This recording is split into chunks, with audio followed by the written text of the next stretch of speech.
Nós estamos nesse mês meditando em uma série chamada Até Onde Iremos, e nós estamos refletindo até onde nós iremos como cristão, como a nossa fé, até onde nós iremos com a nossa fé.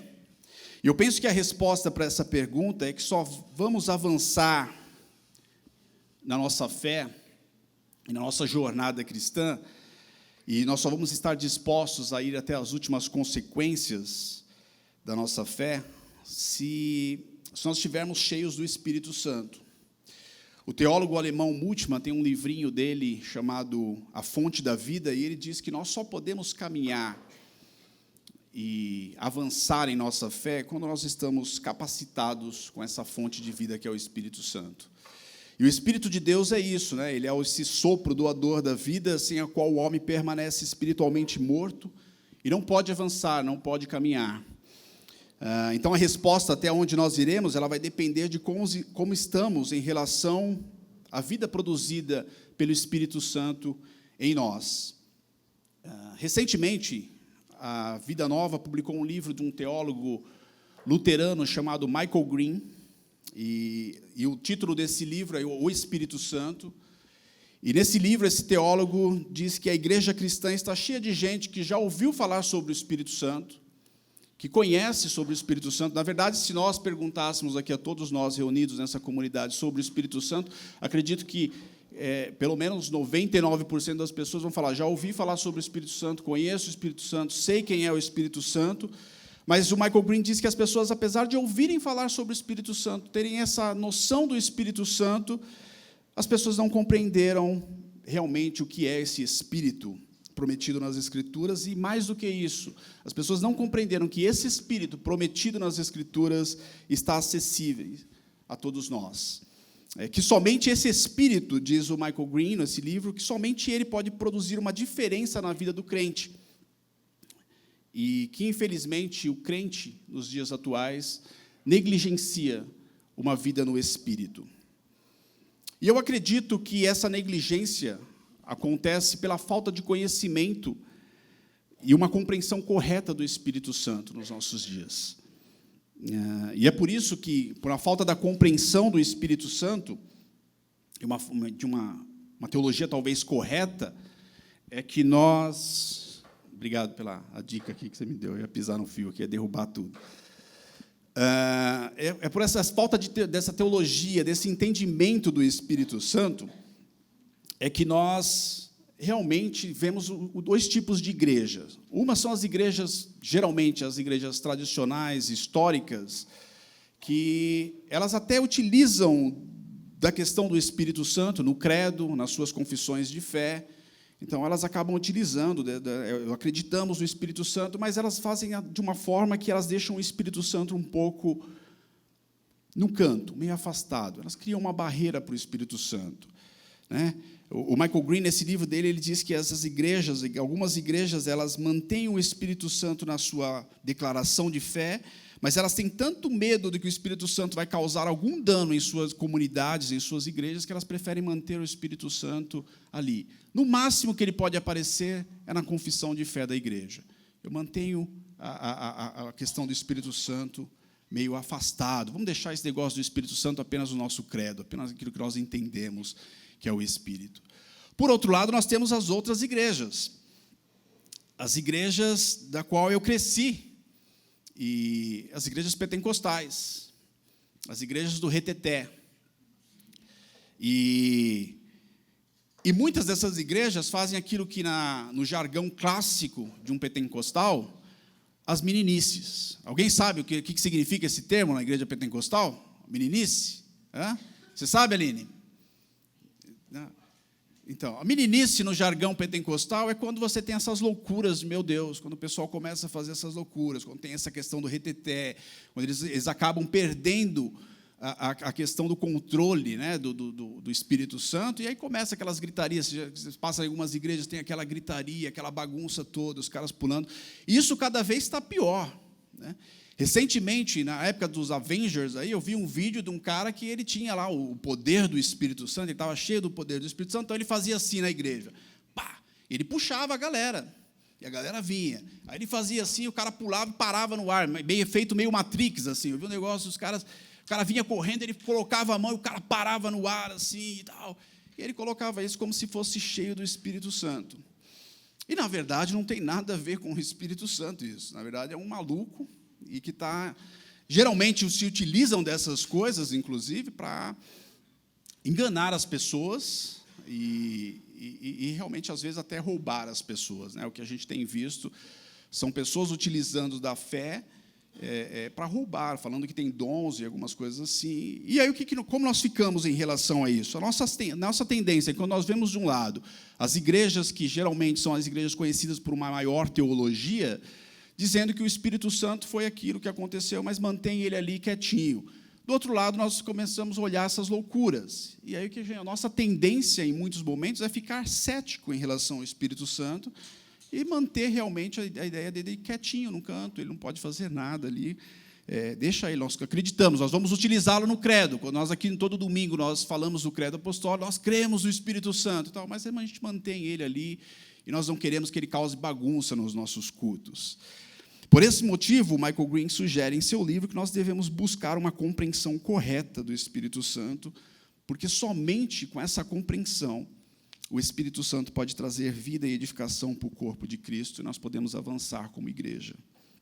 Eu tenho estado feliz ultimamente, porque algumas editoras têm publicado livros de pentecostais ou carismáticos, teólogos acadêmicos, que geralmente a igreja brasileira só recebe bom dia, o Espírito Santo, ou coisa do tipo assim.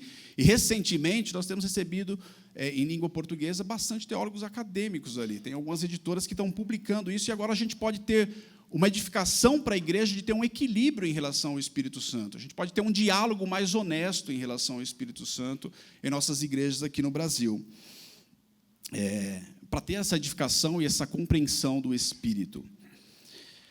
Porque nós precisamos do Espírito Santo. Se nós vamos responder essa pergunta até onde iremos, nós só iremos aonde o Espírito nos permitir ir. E nós precisamos do Espírito Santo. E é impossível você caminhar numa jornada cristã sem o Espírito Santo. Para utilizar uma frase de um teólogo historiador Justo Gonzalez, ele diz que, no seu comentário de Atos, que nós só podemos caminhar com o Espírito Santo e que é impossível alguém ser cristão ou se declarar cristão sem o Espírito de Deus. Então, é dentro desse quadro do Espírito Santo que eu queria meditar hoje, aqui com vocês. Aproveitando que hoje é um domingo em que, no calendário eclesiástico, nós celebramos o domingo do Pentecostes. Todos estão sabendo disso? Acordaram sabendo? Hoje é domingo de Pentecostes. Né? Que bom, né? Se você não saiba, nós celebramos o domingo de Pentecostes. Esse domingo e essa celebração é da bênção daquilo que o Senhor fez ao derramar o seu Espírito no início da igreja cristã. E eu gostaria de que nós lêssemos esse acontecimento que está registrado lá em Atos, no capítulo 2.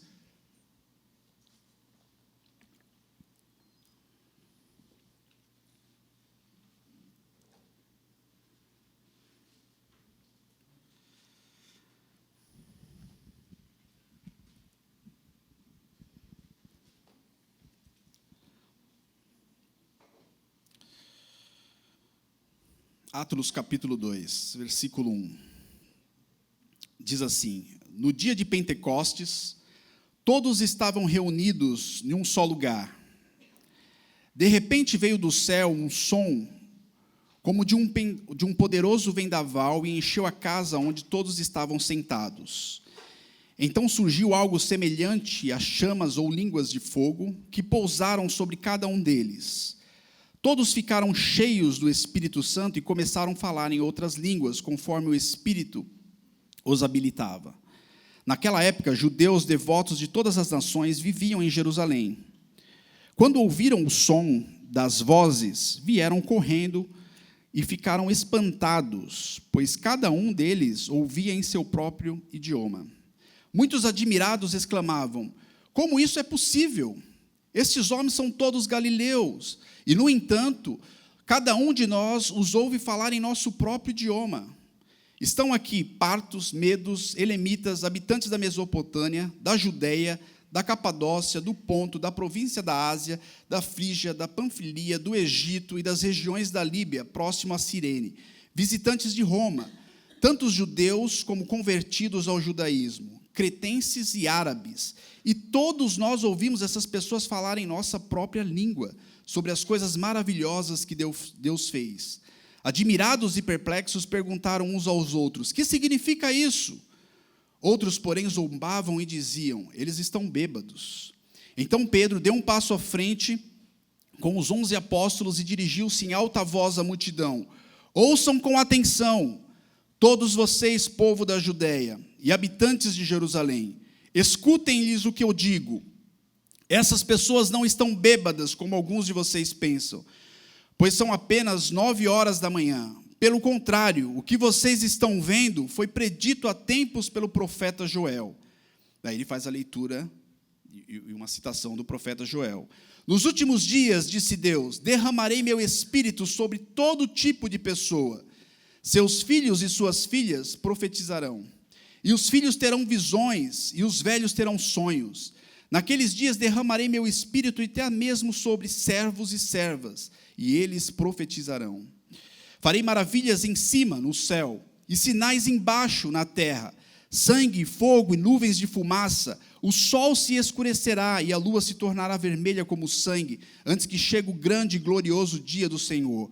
Mas todo aquele que invocar o nome do Senhor será salvo.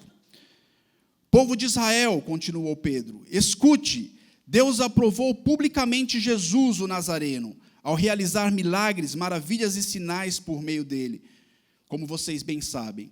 Ele foi entregue conforme o plano pré-estabelecido por Deus e seu conhecimento prévio daquilo que aconteceria. Com a ajuda de gentios que desconheciam a lei, vocês o pregaram na cruz e o mataram. Mas Deus o ressuscitou, libertando-os dos horrores da morte, pois ela não pôde mantê-lo sob o seu domínio. A respeito disso, disse o rei Davi: vejo que o Senhor está sempre comigo e não serei abalado, pois ele está à minha direita. Não é de admirar que o meu coração esteja alegre e que minha língua o louve. Meu corpo repousa em esperança, pois tu não deixarás minha alma entre os mortos, nem permitirá que o teu santo apodreça no túmulo. Tu me mostraste o caminho da vida e me encheras com a alegria da tua presença. Irmãos, permitam-me dizer com toda a convicção que o patriarca Davi não estava se referindo a si mesmo, pois ele morreu e foi sepultado, e o seu túmulo está aqui, ainda hoje entre nós. Mas ele era profeta e sabia que Deus havia prometido sob juramento que um de seus descendentes sentaria em seu trono.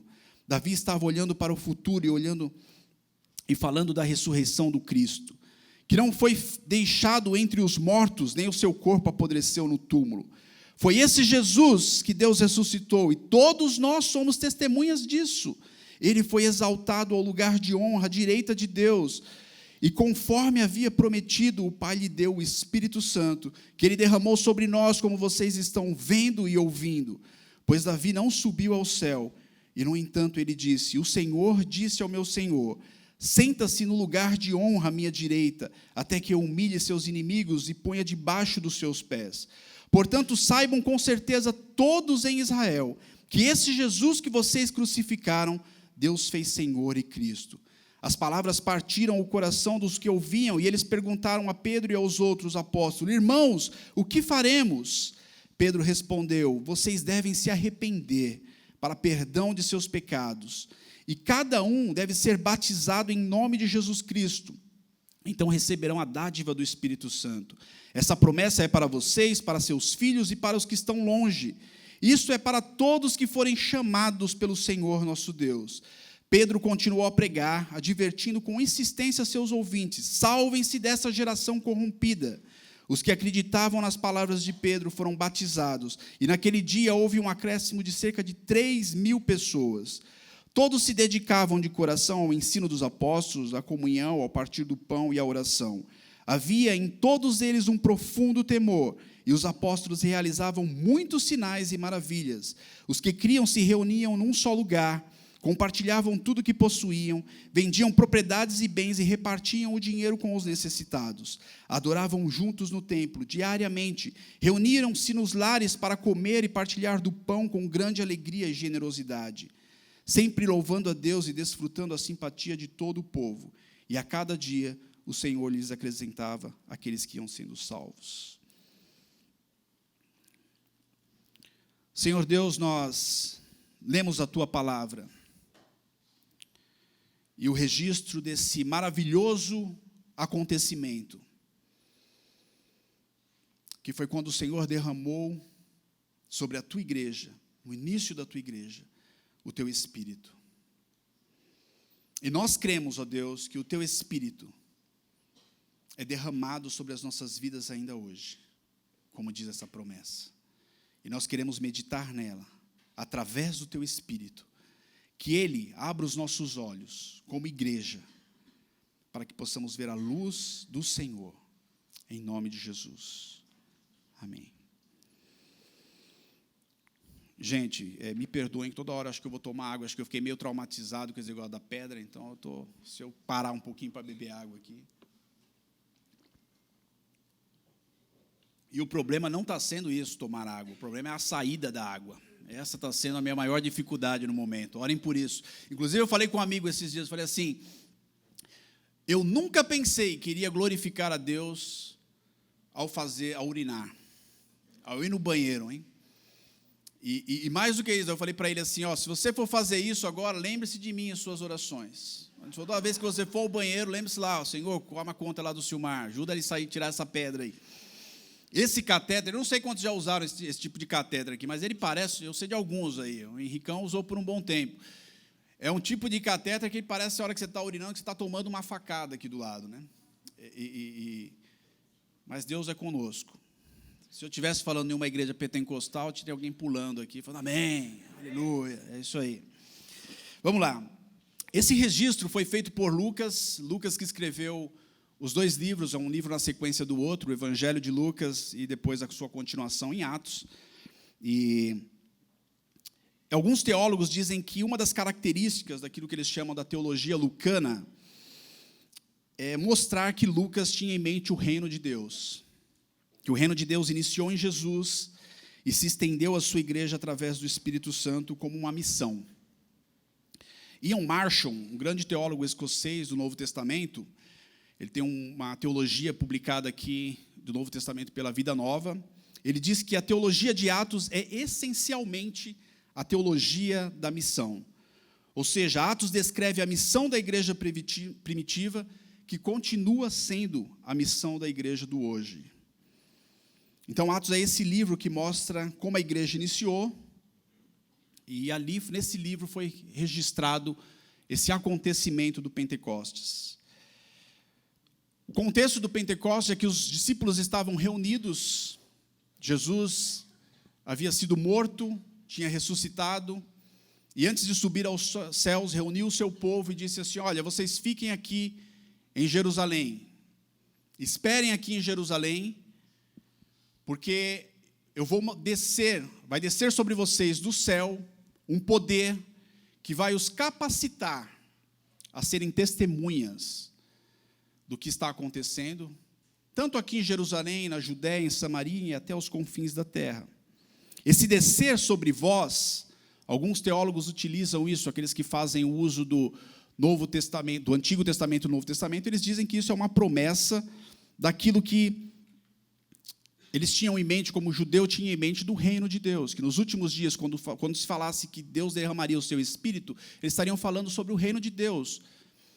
E é isso que Pedro tem em mente depois, ao fazer o seu sermão. Eles estavam ali reunidos até que em um domingo, num dia de festa, uma manhã, esses irmãos, cerca de 120 irmãos, foram cheios do Espírito Santo. Eles estavam provavelmente em oração, e eles ficaram cheios do Espírito Santo. Diz o texto que a cidade estava cheia. Essa festa do Pentecostes, conhecida também como a festa das semanas ou da colheita, ela sofreu algumas transformações durante o judaísmo tardio, mas ela reunia algumas pessoas lá, uma galera de judeus que ficavam ali, que eles iam para a festa da Páscoa. Esse acontecimento acontecia 50 dias após a Páscoa, 7 semanas. E a galera que ia para a Páscoa, elas ficavam um pouco mais até esperar essa festa do Pentecostes, essa festa da colheita. Era uma festa que eles agradeciam a Deus pela colheita. Geralmente eles liam o livro de Ruth e eles levavam as suas ofertas a Jerusalém e eles adoravam a Deus por aquilo que Deus estava fazendo no meio do seu povo. Essa festa, mais tarde, ficou conhecida também como a festa da renovação da aliança. Alguns textos do manuscrito do Mar Morto mostram isso, que eles tiram essa gratidão, e ela ficou conhecida também como a festa da aliança. Mas, nesse contexto, eles estavam ali para agradecer pela colheita. E iam judeus convertidos ao judaísmo, pessoas que não que foram de diferentes nacionalidades, de cidades, de regiões, com outros idiomas, e eles estavam ali para agradecer a Deus. Quando, de repente, eles viram essa zoeira. No Nordeste, como que a zoeira é uma bagunça, né? A zoada, né? Essa zoada. Quando eles viram essa zoada, essa bagunça, eles começaram a perguntar: o que está acontecendo? O que esses caras estão falando? E a galera começou a falar das maravilhas de Deus. Falaram em outras línguas, em outros idiomas, inclusive em hebraico também. Eles começaram a anunciar a graça de Deus ali. E alguns começaram a olhar isso, achar estranho, eles deviam estar maravilhados com o que estava acontecendo, o povo de Deus, e alguns começaram a falar: eles estão bêbados. Começaram a zoar, ridicularizar. Se fosse nos dias de hoje, quando nós entramos em uma igreja pentecostal, nós íamos falar: esses caras são loucos. Né? E lá o que estava acontecendo, na verdade, é que eles não estavam bêbados. Pedro se levanta e começa a falar: pessoal, o que está acontecendo aqui é que essa galera não está bêbada, coisa nenhuma, ainda são 9 horas da manhã. Nos dias de hoje não significa nada, né? De 9 horas da manhã o pessoal está bêbado. Mas o texto, o Kinner diz no seu comentário cultural que geralmente a galera se embebedava nos banquetes da noite. Não era costume da região ali o pessoal encher a cara 9 da manhã. Era possível, ou seja, não era impossível que alguém tivesse ali de ressaca pela manhã, né? Mas o Kinner fala que é quase que impossível um grupo grande de 120 pessoas estarem manifestando um comportamento de bêbado naquele horário. Então, Pedro se levanta e vai falar assim: olha, são 9 horas da manhã, esse pessoal não está bêbado, e começa a pregar. E, ao começar a pregar, ele começa a citar o texto de Joel, que diz que nos últimos dias Deus derramaria o seu Espírito sobre todos que invocassem o seu nome, e que essa profecia estava sendo cumprida ali, naquele momento. E o que Pedro, na verdade, ele está dizendo é que é o seguinte: o reino de Deus chegou até nós. O reino de Deus se iniciou em Jesus, ele chega até nós na sua plenitude. Deus derramou o seu Espírito sobre nós. E o resultado dessa pregação é o convencimento do Espírito e a conversão de cerca de 3.000 pessoas. A igreja nasce, a igreja inicia. O texto continua dizendo que essa comunidade era cheia de vida, estavam ligados entre si pela lealdade a Jesus ressurreto, desfrutavam de comunhão, do partir do pão e das orações. Mantinham-se unidos e tinham tudo em comum. Com alegria e sinceridade louvavam a Deus e mantinham a simpatia do povo, através das experiências do Espírito Santo.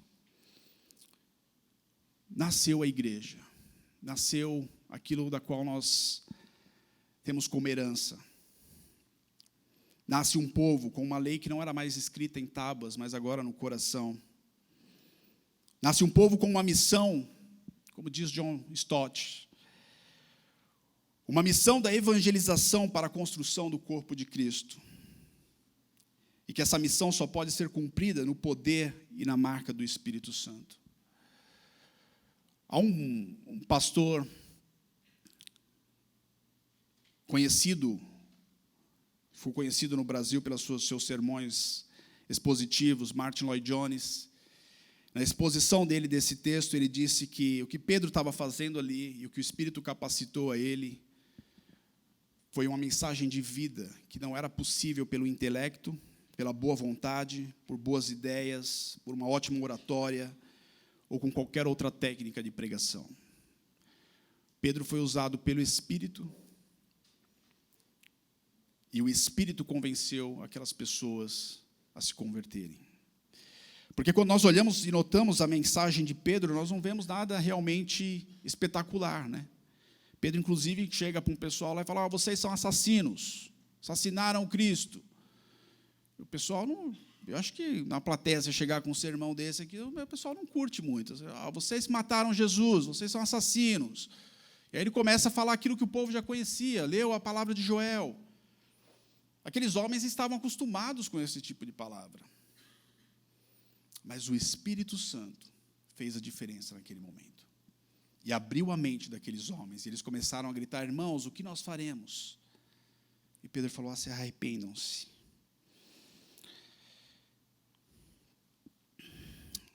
Há um livro, desses que eu falei, que está saindo aqui, publicados no país, em língua portuguesa.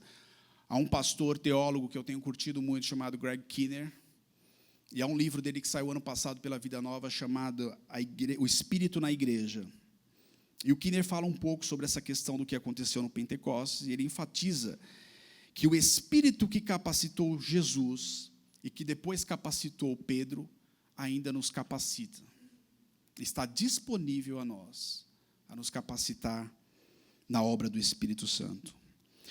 Kinnear diz que Lucas lembra que o corpo de Cristo é dotado do mesmo tipo de capacitação que Jesus teve em seu ministério, ou seja, é o mesmo Espírito. É o mesmo Espírito. E é exatamente isso que nós vemos no livro de Atos. Quando nós começamos a ler o livro de Atos, a percorrer o livro de Atos, logo na sequência desses acontecimentos, nós vemos no capítulo 3, Pedro e João indo ao templo, e na porta do templo tem aquele homem que é aleijado de nascença. E o homem chama eles, assim como nós passamos por alguns homens na vida durante o dia, e eles chamam e falam assim: olha, me dê uma esmola, me dê um trocado, me dê um dinheiro. Pedro e João olham para aquele homem e dizem assim: olhem para nós, homens, nós não temos nem ouro, nem prata, mas o que nós temos, isso nós te damos. Em nome de Jesus, o Nazareno, levanta-te e anda. E nós vemos ali uma série de milagres acontecendo. Agora, o que isso tem a ver conosco? Quando nós olhamos para o Pentecoste, nós olhamos sobre aquilo que o Espírito Santo fez, o que tem a ver conosco isso? Hoje aqui, ao responder essa pergunta, o que tem a ver conosco? O que o evento do Pentecostes tem a ver conosco? Se Jesus iniciou o seu reino e deu uma responsabilidade de expansão do reino através da igreja, derramando o seu Espírito, isso tem tudo a ver conosco, porque nós somos o povo de Deus. O que nós precisamos é do Espírito de Deus, porque o Senhor continua a derramar o seu Espírito. Mas muitas vezes, muitas e muitas vezes, nós não estamos dando atenção devida ao Espírito de Deus.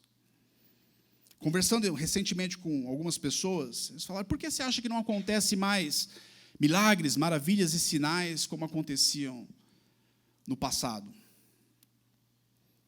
E eu comecei a pensar nisso, eu falei: cara, eu acho que é porque...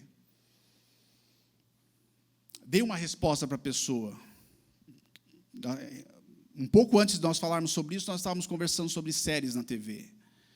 E essa mesma pessoa falou assim: meu, você viu a série tal? Eu estou na 5ª temporada. Assisti rapidão, meu.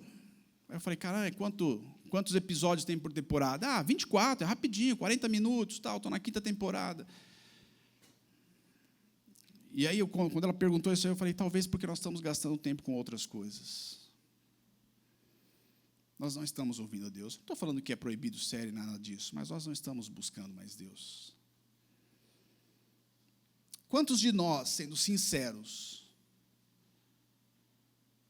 jejuou essa semana? Não fez regime, né? Mas jejuou. Gastou o tempo que você estaria participando de uma refeição, dedicou à oração, a buscar a Deus. Quantos entre nós aqui passou durante essa semana em vigília de oração? Ou buscando o Espírito Santo de Deus? Nós não fazemos mais isso. A igreja de hoje não faz isso. Isso é coisa de fanático religioso que não tem sabedoria. Mas eu vou te dizer, muitas vezes são os fanáticos religiosos que a gente julga que não tem sabedoria, que são usados por Deus. e operam sinais e maravilhas, e as pessoas são alcançadas por isso. Eu lembro da história de um homem chamado Smith Wigglesworth. Eu acho que é isso a pronúncia, é um nome difícil. Esse homem não tinha estudo. O único livro que ele leu foi a Bíblia e aprendeu com a sua esposa. Provavelmente as suas mensagens deviam conter muitos erros teológicos e hermenêuticos, de exegese. Mas aquele homem foi usado por Deus na Inglaterra. Os livros, é lógico que os relatos que a gente ouve desse homem, tem alguns livros dele, só vão contar o lado das vitórias, daquilo que esse homem foi usado por Deus. Mas quantas coisas esse homem fez? Há uma história que chegou uma pessoa com um câncer terminal, e ele estava nessa fila de oração. Esse homem era muito usado por Deus em curas, e ele foi e deu um soco no estômago desse homem.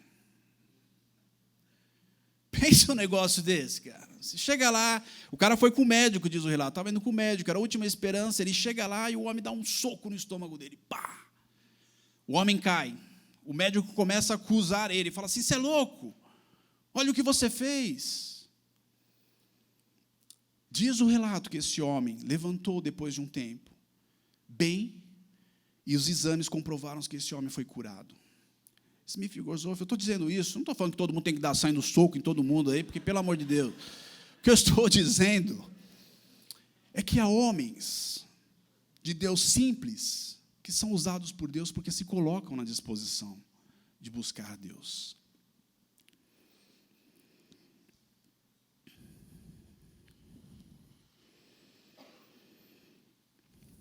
Por que o Pentecoste de Deus? Porque no Pentecoste de Deus o Senhor derramou o Espírito dele, a qual ele continua a derramar hoje. E nós precisamos desse Espírito.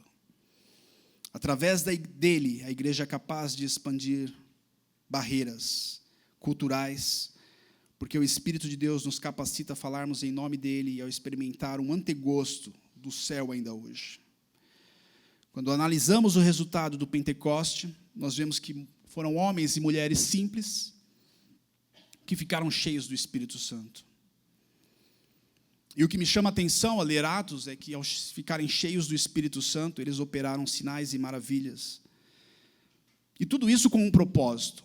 E aí que talvez esteja a diferença da questão de sinais e maravilhas hoje. Quando a gente ouve falar sobre isso, vamos numa cruzada de milagres, como se milagre tivesse momento para acontecer ou algo do tipo. Quando a gente ouve esse tipo de coisa, geralmente é para bênção pessoal. Mas os sinais e as maravilhas aqui em Atos era para testemunho. Era para expansão do reino. E eu creio que hoje nós precisamos testemunhar e que Deus pode agir com sinais e maravilhas. Ainda hoje, Kinner diz que, ao darmos testemunha de Cristo, nós dependemos do poder de Deus para que o nosso testemunho seja eficaz. E isso se dá pelo poder que foi dado no Pentecoste. Avança um pouquinho na sua Bíblia, se ela estiver aberta ainda, em Atos 8, versículo 6 a versículo 8. Diz assim: quando a multidão ouviu Felipe e viu os sinais miraculosos que ele realizava, deu unânime atenção ao que ele fazia, ao que ele dizia. Os espíritos imundos saíam de muitos, dando gritos, e muitos paralíticos e mancos foram curados, assim como houve grande alegria naquela cidade. Aqui nós temos um relato de que esses sinais e maravilhas, eles eram utilizados e tinham um propósito. Quando esses sinais e maravilhas eram utilizados, o povo prestava atenção naquilo que o Felipe estava falando, naquilo que os discípulos estavam falando. Os milagres e sinais são uma forma eficaz do testemunho de Cristo. Agora, algumas direções teológicas dizem que os milagres e os dons de profecias e tudo quanto é tipo de dom cessaram com o fechamento do cânon ou com a morte do último apóstolo. Eu não encontro, eu confesso a vocês, posso ter um erro aqui, mas eu não encontrei ainda base para isso, de que esses sinais se encerraram. Não vejo Paulo falando à sua igreja de Corinto que eles deviam encerrar, mas eu vejo Paulo dizendo assim: vocês devem buscar os dons do Espírito. Semana passada o Sandro falou dessa igreja aqui na ceia, que era uma igreja problemática. Mas Paulo não reprime os dons do Espírito desses irmãos. Paulo não os proíbe. Paulo fala assim: olha, dá sabedoria a eles, ensina a eles. É isso que nós precisamos, de um ensino para que os dons do Espírito Santo possam ser utilizados hoje para testemunho e para conversão de pessoas e para edificação do corpo de Cristo. Eu não consigo imaginar que assim que o último apóstolo faleceu, Satanás ou o diabo, ou como você queira chamar, o seu adversário, reuniu os demônios e falou assim: ó, galera, é o seguinte, a partir de agora a gente não toma mais ninguém em possessão aí, beleza? Acabou, era só no começo aqui, as coisas aconteceram, agora a gente fica de boa. Eu não consigo ver isso. Eu não consigo. Porque é só olhar nas ruas das nossas cidades, quantas pessoas precisam ser alcançadas pelo Senhor. Esses dias eu estava andando na Paulista, estava com uma consulta ali entre o Trianon, o MASP e a Brigadeiro, e foi bem no dia que teve a manifestação dos professores. Alguém falou assim: a Paulista está interditada. Eu falei: não, beleza, eu vou. Geralmente as manifestações são ali no MASP, eu desço na Brigadeiro. Só que, infelizmente, naquele dia, o pessoal estava vindo lá do contrário, né? E eu falei: caramba, meu, né? Cheguei lá. E depois que passei pela consulta, tudo, eu estava voltando e andando ali por ali. Eu até comentei isso com os irmãos aqui, alguns irmãos. Eu fui tocado por Deus ao ver como, não pela questão da manifestação, mas como o diabo tem destruído a vida das pessoas, principalmente de jovens. Eu comecei a olhar muitos jovens ali, muita droga, e eu começou a me dar uma compaixão sobre aquilo que estava acontecendo. Eu compartilhei com alguns: será que nós não precisamos avançar mais na evangelização? E ao fazermos isso, será que Deus não pode ter a misericórdia de nós, hoje ainda, e derramar sobre nós o Espírito Santo, a tal ponto de que alguns milagres e algumas coisas possam acontecer e essas pessoas possam ser alcançadas? Eu acredito que sim. Eu acredito que nós devemos buscar a Deus e o Espírito Santo para que Ele possa fazer isso em nosso meio ainda hoje. Nós somos parte da Igreja de Cristo, enviados no mundo com uma missão. Nós podemos testemunhar com o poder do Espírito Santo. Nós precisamos do enchimento do Espírito. Nós precisamos deixar de ser um cristão que parece... Meu filho esses dias comprou ioiô, fazia tempo que eu não brincava, mas às vezes a gente parece o crente ioiô, né? Sabem o que é crente ioiô? É o crente que um dia está bem, está lá em cima, está na mão, o cara está bem, chuta macumba, sai do culto abençoado. Chuta macumba no sentido, gente, não vai sair chutando macumba, respeita as religiões. Estou falando, mas o cara sai poderoso, ele acha que ele está bem com Deus, ele está, estou legal. Chega na terça-feira, ele está lá embaixo. Está desistir de tudo, vou sair do ministério, essa igreja, os irmãos, está cansado. Passa outro dia, ele está bem de novo. Ele está indo para lá e para cá, indo para lá e para cá. Mas por quê? Muitas vezes acontece isso conosco. Porque muitas vezes nós não nos colocamos na disposição de buscar o Senhor. Nós queremos que as coisas aconteçam, mas nós não buscamos o Senhor. E o Senhor opera os seus milagres hoje. Às vezes acontece muito da carne tomar o lugar do Senhor e a gente acha que é o Senhor e não tem nada do Senhor. Eu lembro que há alguns anos atrás, quando nós estávamos lá na Vila Mariana, coitado do meu irmão, ele me ligou e falou: Silmar, toma conta do culto de oração hoje, eu não vou poder ir. E eu estava fazendo um seminário neopentecostal na época. A hora que ele falou, eu já falei: ixi, é comigo, mano, deixa comigo. Estava tendo matéria do batismo do Espírito Santo. Falei: nossa, cara, vai ferver. E aí, chamei alguns irmãos que estavam lá. Chamei o brother Simeão, estava fazendo louvor. Eu falei, toca aquele do Espírito, que hoje vai ser do Espírito, brother. E aí chamei algumas pessoas na frente. Falei, olha, você vai receber o batismo do Espírito Santo, nós vamos orar aqui, colocar as mãos sobre vocês. Vieram 2 pessoas, coitadas. Vieram lá e eu comecei a orar. E, de repente, uma irmã começou a falar em línguas estranhas. Meu irmão, eu fui na glória. Falei, nossa, estou sendo usado aqui, cara. A outra não tinha tanta fé, coitada da irmã. Eu estava sendo usado. De repente, Deus quebrou todo o meu orgulho, toda a minha carne. Eu descobri que não era manifestação do Espírito de Deus, mas era uma pessoa possuída por um demônio. E eu lembro que, quando a gente descobriu isso, tinha um irmão, o Cláudio está por aqui? O Cláudio estava entre nós no dia, e o Cláudio ficou frustrado comigo. Ele falou, e agora, cara? Nós começamos a orar, a repreender, e era realmente uma possessão demoníaca. Deus usa. Hoje ainda acontece coisas, e às vezes Ele tem misericórdia quando a gente se engrandece, ou quando a gente faz alguma besteira. Mas esse tipo de coisa, por isso que eu estou contando isso aqui, porque esse tipo de coisa não nos deve, de forma alguma, achar que Deus não opera milagres hoje. Ou que Deus não faz alguns tipos de coisas, que Deus não batiza, que pessoas não oram em línguas, que os dons cessaram. De forma alguma. Tem um vídeo do John Piper, eu não vou passar aqui, mas vocês podem procurar aí, do John Piper, falando sobre a profecia, o dom de profecia hoje.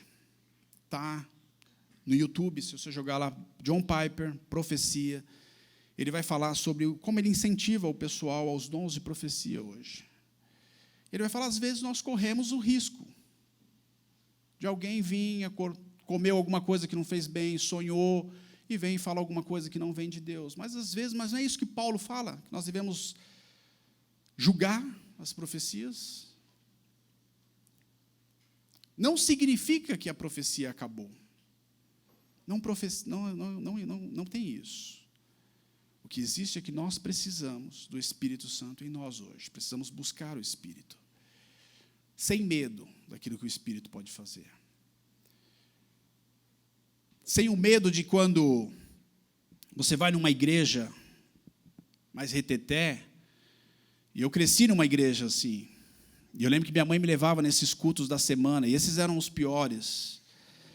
Para uma criança assim, de, sei lá, de 7, 8 anos, a gente fica traumatizado, né? Sabe como que é um culto pentecostal? Quem já participou aqui? Eu não sei se alguns cresceram nisso. Culto pentecostal é bagunça. Parece o viaduto do chá, 3 horas da tarde ali. Movimento todo acontece, mas é tudo normal. De repente, meu irmão, alguém se levanta.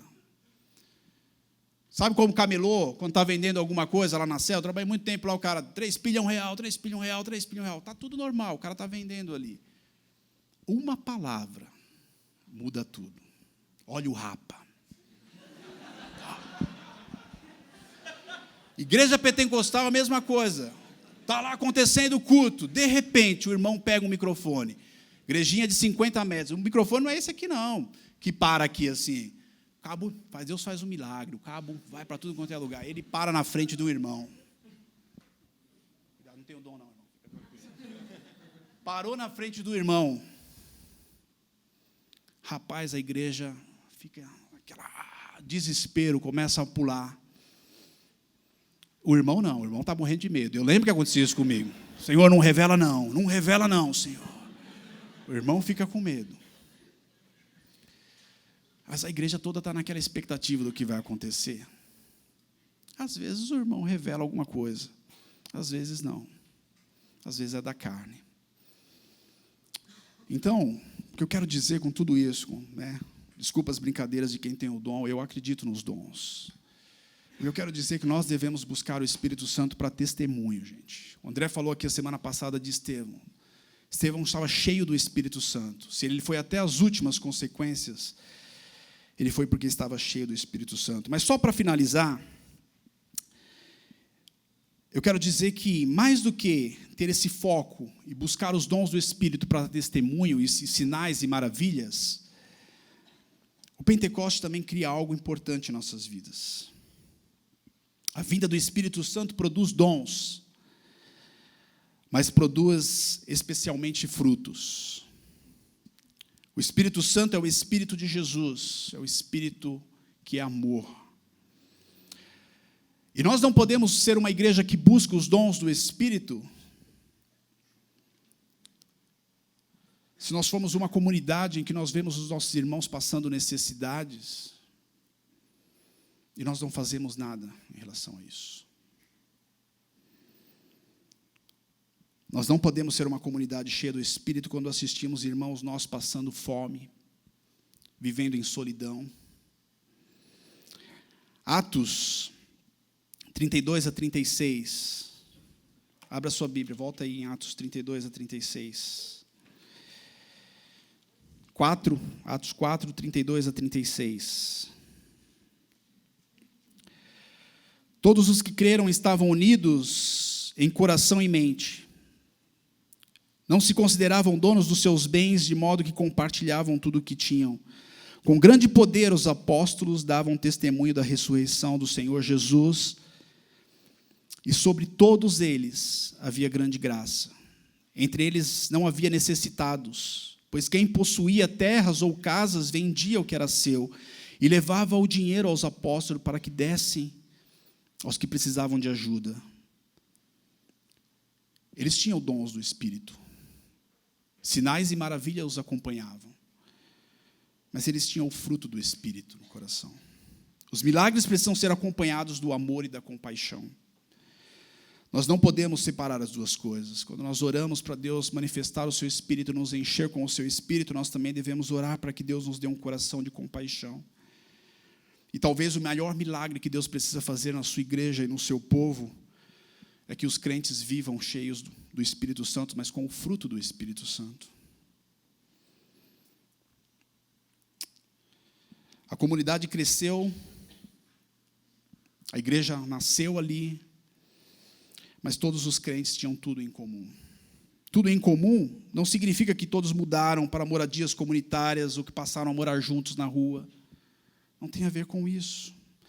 Significa que quando um membro da família cristã tinha uma necessidade, os outros iam até a última consequência, vendiam aquilo que tinham para ajudar o seu irmão. Kinner diz que, embora alguns que dizem os portas-vozes do Espírito na atualidade, ou profetas de Deus, de igrejas carismáticas e pentecostais, muitas vezes esses irmãos enfatizam mais aquilo que Deus pode dar para nós, sendo que a verdadeira comunidade do Espírito deve enfatizar mais aquilo que nós podemos oferecer aos outros. Eu acho que nós precisamos disso. Nós precisamos ser cheios do Espírito Santo. Paulo diz que nós devemos nos encher dele. Em uma busca por Deus, para que Deus manifeste os seus milagres, os seus dons e as suas curas em nosso meio. Para testemunho, mas que Deus também nos dê um coração cheio de compaixão. Que nós possamos olhar para os nossos irmãos com compaixão. Quando alguém vem contar alguma coisa para você, não fique indiferente. Não fique indiferente. Tenha misericórdia pela vida dos nossos irmãos. Nós precisamos disso.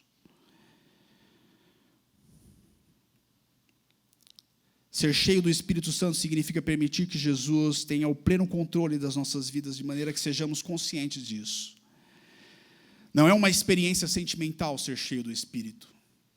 O N.T. Wright diz que nós não precisamos do Espírito Santo para ter uma Disneylândia do Espírito, uma brincadeira do Espírito. É um progresso contínuo em direção à submissão a Deus. E somente assim, cheios do Espírito Santo, é que eu acredito que nós podemos avançar como igreja e ir até as últimas consequências, porque o André comentou a semana passada aqui de Estevão, ele foi até a última consequência, porque diz o texto que ele estava cheio do Espírito Santo. Nós precisamos do Espírito.